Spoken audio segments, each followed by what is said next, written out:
क्या तुम ये समझ रहे थे कि मुझसे बच के निकल जाओगे? नईमुद्दीन अय्यूब, हमारे सब्र का पैमाना तबरेज हो चुका है। अमीर बहरोज, मैंने तेरे साथ क्या बुरा किया?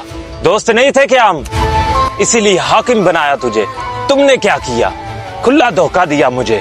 अब उस जंगी के मुल्क भाग रहा है। मुझे तो तुमने अशारा पर निचाने के लिए हाकिम बनाया था। क्या तुम्हारी हुकूमत ने रिया का जिन्ना आराम ना कर दिया था? हमने तुम्हारे जुल्म का साथ देने से इनकार किया। तुमने हम पर जबरो सितम ढाए, यहाँ तक के हमारे कत्ल की साजिश की। तुम्हारी जालिम हुकूमत में हाकिम में शहर बन के रहने से नूरुद्दीन जंगी के जैसे आदल अमीर मैं गुलाम बन के रहना अच्छा है। ये खुली गद्दारी है। तुम अच्छी तरह जानते हो मेरे मुल्क से बगैर इजाजत कदम तक बाहर निकालना गुनाह है। ऐसा करने वाला कोई भी गद्दार सजा से नहीं बचा। जैसी सजा तुम देना चाहो दे दो, भले मेरा जाना मार ले लो, लेकिन मेरी बीवी और नामालूद बच्चे को जाने दो। जानता है ये इंतकाम आज वो खून बहाएगा जिससे मेरी नस्ल चली थी, और तेरा नामालूद बच्चा भी नहीं बचेगा।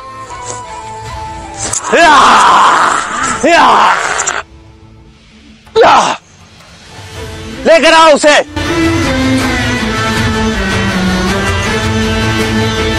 छोड़ो मुझे, छोड़ो मुझे, छोड़ो। रुक जाओ। छोड़ो बच्चे को, छोड़ो, छोड़ो मेरे छोड़ो बच्चे को, छोड़ो मेरे